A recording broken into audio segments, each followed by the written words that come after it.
नाज़रीन, खबर शेयर करते चले हमारे रिपोर्टर सोडो खोसो की ये रिपोर्ट।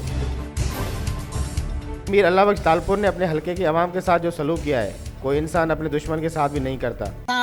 MP MN साहब आयो पर पंहिंजे ख़ासि माण्हुनि खे रिलीव करे हलियो वियो ऐं जेको बि असीं हिते ॿुॾा पिया आहियूं। असांजा हर घर, असांजा घाट सभु सड़ी विया, ख़तमु थी विया आहिनि, फसल असांजा सड़ी विया आहिनि।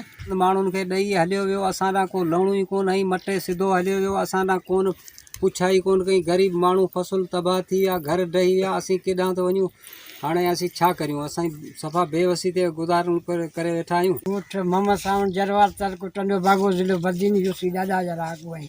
असांजा साईं घर तड़किरी विया, असीं तबाह ऐं बर्बाद थी आहियूं, असांजा फसल सड़ी विया ऐं असांजी अॼु ताईं कंहिं बि वायर कोन कई आहे। असां वटि MPA मीर अल्लाह बख्श तालपुर बि कोन आयो।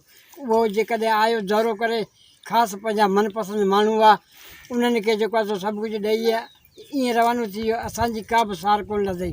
असांजा बच्चा जेको आहे खुले आसमान हेठि ज़िंदगी गुज़ारे रहिया आहियूं, असीं तबाह आहियूं। असांजा घर तल सभु ॾिसी सघो था, असांजा ज़ुल्म है असांजी वायर कई वञे। आपको बताते चले, सिंध की गरीब आवाम को दीमक की तरह लगने वाली चुड़ैल PP के MPA मीर अल्लाह बख्श तालपुर ने हल्के में जब मॉनिटरिंग सेल वदीन की टीम पहुंची तो वहां मौजूद लोगों ने बताया कि बारिश में हमारे गाँव तबाह हो चुके हैं। मीर अल्लाह बख्श तालपुर ने जो दिखावे के लिए हल्के का दौरा किया था, उसमें भी अपने मनपसंद लोगों को नवाज कर चले गए और हम गरीब लोग बस देखते ही रह गए। मीर अल्लाह बख्श तालपुर के हल्के के लोग बेयारो मददगार रोड के किनारे पड़े हैं, अपने बच्चों के हमरा किसी मदद के मुंतजिर हैं, मगर उन्हें क्या पता अंधी बहरी PP के मगरमच्छ MPA MNA उनकी पुकार सुन नहीं सकते। HRJD न्यूज़ से फिलहाल इतना ही। मज़ीद खबरों और अपडेट के लिए देखते रहें HRJD न्यूज़।